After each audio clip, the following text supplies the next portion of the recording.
We have our agenda before us. Is there any deletions or additions that we'd like to have? If hearing none, we'll move forward, and we'll approve the agenda. Old business. The committee is going to review the live streaming additional board and committee meetings. Thank you, Mr. McComb. Yep. Thank you, Mandy. So this is a follow-on action from the board's decision in March of 2026, I believe, to move forward on live streaming all committees. As you know, we are now live streaming the subcommittees, the working groups that the board directly sits on. The question that I've had as I've worked through implementing this across the other committees is I'd like to bring back to the board for consideration specifically how that rule will apply in the detailed situations. So the way I see it, we really have three categories of committees in Culpeper County that the board is involved with. One, we have our external boards. So those are committees that are completely outside the board's control, and we just have guest member committee appointments on those boards. Those obviously cannot be live streamed. They're up to the bylaws and procedures of those exterior organizations. Then the second category are the ones that are directly under our control. Our working groups is one subset of that category. These committees, and again, these are being live streamed. Then we have advisory boards. So we have like the Airport Advisory Committee. We've got CDAC, Ag and Forestall, Planning Commission. And then finally, we've got kind of in the other category, we've got Library Board, which is a direct board appointed committee under jurisdiction of the county, but it's kind of its own entity in how they operate. Then the third major category is the joint boards, the ones that we sit on with other bodies, mainly the town. So that's the ones that are listed there. So when we're implementing live streaming, I think we need to include in our board rules and procedures specific definition and explanation of how we're going to address each of those categories and subcategories of committees. So my proposal would be that for all the boards in category 2, if it's the board's will to proceed with live streaming as much as possible, you would clarify that all those committees in category 2 are going to be subject to the live streaming board rules and procedures that are in our board rules and procedures. So you would clarify exactly what the live stream requirements are, when public meeting notice needs to be posted, when agenda needs to be posted, where it needs to be posted, because all those committees are kind of operating in their own wheelhouse right now in terms of those requirements. And then my proposal would be that for category, I'll go back to my 3 categories. Category 3, you would just engage those external bodies directly, and since those are not within our control, engage them directly and come to some kind of maybe an MOU or some kind of verbal understanding of how you want to proceed on those committees. And that would have to be worked out on a case-by-case basis based on the disposition of those boards and how they feel about the idea. Madam Chair, one thing I would note back in your 3 categories, I think the library board almost goes like the other external boards, meaning they have their own bylaws. So we may appoint everyone, but it's similar to, there are other boards that we appoint everyone. I think like the Economic Development Authority, we may. That is true. So therefore, I would put the library up under number 1 of external boards because they have their own foundation. They have their own. Now, it would be good if they wanted to, and we could encourage external boards to do it, but it's just a best practice, and they make the decision themselves, is my thought on that one. For the rest, saying number 2, outside of library, so board and committees. I have a backup slide here. Okay.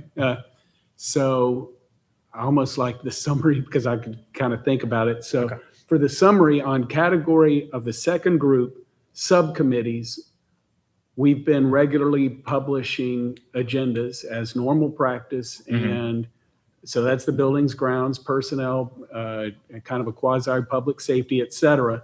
We do that and we have schedules that people know. For the advisory boards, to the extent,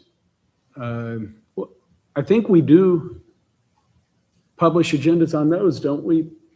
And that's all been working well for years. I believe, and if not, we should. But then you have the joint boards. Bit of a hodgepodge, I would say. I don't think they usually go on our website. Okay, well then we should for category 2, with the library going up to 1 for 2, meaning those, in my opinion, we should have a policy that we follow all open records laws and publish agendas beforehand. And just have it be a consistent policy. Does that make sense? And for those, unless there is an explicit granted board exception, they all be live streamed, meaning if there could be some case we can't think of where there could be, so there ought to be a process where they don't need to be. But otherwise, the expectation is live stream is what you were aiming for, wasn't it? Yeah, I know it's real simple for me. I'm the one that's kind of pushed this when it came before the full board and also here today again. It's real simple. All these meetings need to be streamed. Everybody's looking for transparency, and we need to do our best that to stream as many, even the joint ones. It concerns me. I know we need to work with. We need to. You said almost a case by case, but at the same time, if it's the board, if it's our board there, I want it to be streamed. If I'm there.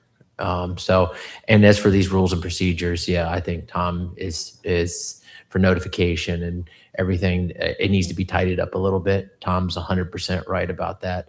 And by putting this in place, we'll give staff the ability to enforce these rules and procedures. So we make sure all this happens. So Thank you. Yeah, that's kind of what I'm looking for, is just like a policy that lays all this out. Okay, so let's be clear about this. Number 1, we're going to exempt because they have their own bylaws. And we're moving library up to number 1. Number 2, we're going to publish and follow all applicable laws relative to preliminary agendas as we do typically for subcommittees and all. Right now, we're just going to make sure we're doing it right for everyone. And maybe, yeah, we're moving to a new system, I believe, also, eScribe, which will help with that. Number 3, 1, I believe for our participation, we should have published agendas, preliminary of dates and times, just so people know where they are. Now, in terms of live streaming, it should, and I like your approach, Dwayne, but I don't know. I think we need to have maybe board discussion on that, because there could be other localities that have very different opinions, and it could be up to our members to figure out how they work with those other localities so that we continue the dialogue. So that we insist on notification of where they are and an agenda, so anybody can go if they want to. That's required, or should be required if it isn't. But then for the live streaming, I think we almost have to have those committee members work it out with the other members. I mean, we should have a policy that we encourage it. We would like it, and perhaps our rules should even say we encourage it everywhere when applicable in a joint committee. But I don't think we don't have the committee meeting if they don't live stream. I get it. I just, again, I've only been here a few months, but I just don't understand why anybody would be opposed to it. So I understand the procedure and how we go about it, but I don't understand why another governing body wouldn't want to. But that's just me. Well, and I think to your point, Mr. Payne, I agree with you full-heartedly. I know we talked about this for months last year. And I think in all honesty, even like the town and county interaction, it should be one that's aired for everybody. And I can't imagine that the town wouldn't be in agreement because they live stream theirs. But to Mr. Underwood's point, I think we do have to get their consent, so to speak. I get it. I know we have to be considerate and consent. I understand. Yeah. So in terms of next steps, I just want to be clear, I'm not waiting on this policy. Like, we are implementing this, we're live streaming this. Anything that happens in this boardroom is automatically being live streamed. So like public safety, E911 will just go forward on Thursday. Parks and Rec is going live next month. So like, we've been working on this. But my proposal would be, continue to work on it. And then next month before rules, bring you all a draft of the revised rules and procedures spelled out as we've discussed here for adoption at, well, then it would be adopted, I guess, in September. If I brought it for you in August, it would be adopted officially in September. And the idea is once it's adopted, we've got it all working and If we're this live. is simple enough, is there a reason it couldn't go to the full board in August? I mean, if you need more time, that's okay. But if what we're saying Oh, okay, I see. is number one, exclude. Number two, do the agendas and live stream. Number three, do agendas and encourage live streaming. That could be presented to the full board for consideration in August, couldn't it? That's fine if you all are not seeing the draft before it goes before the board.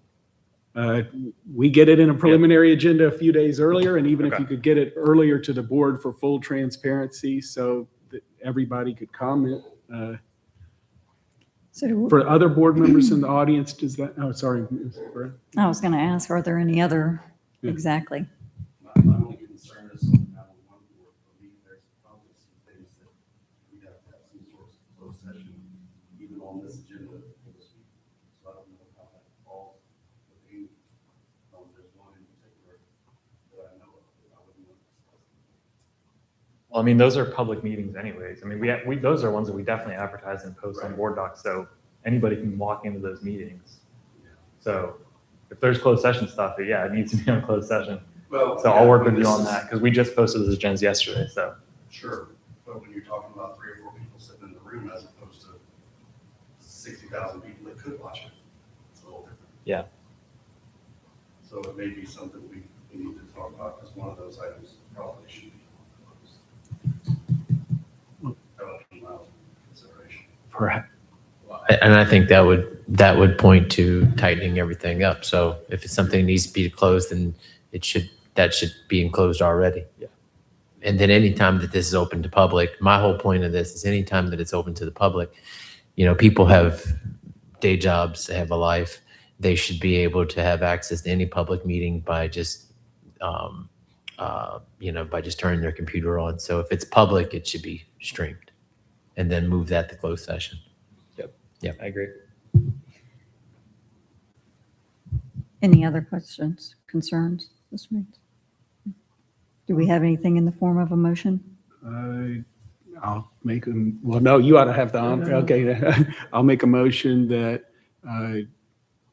the Rules Committee forwards to the board a recommendation to approve a live streaming policy and preliminary agenda and live streaming policy where for the committees that are subcommittees, well, number 2 is outlined in our slides. The second one, they all be live streamed and there be preliminary agendas.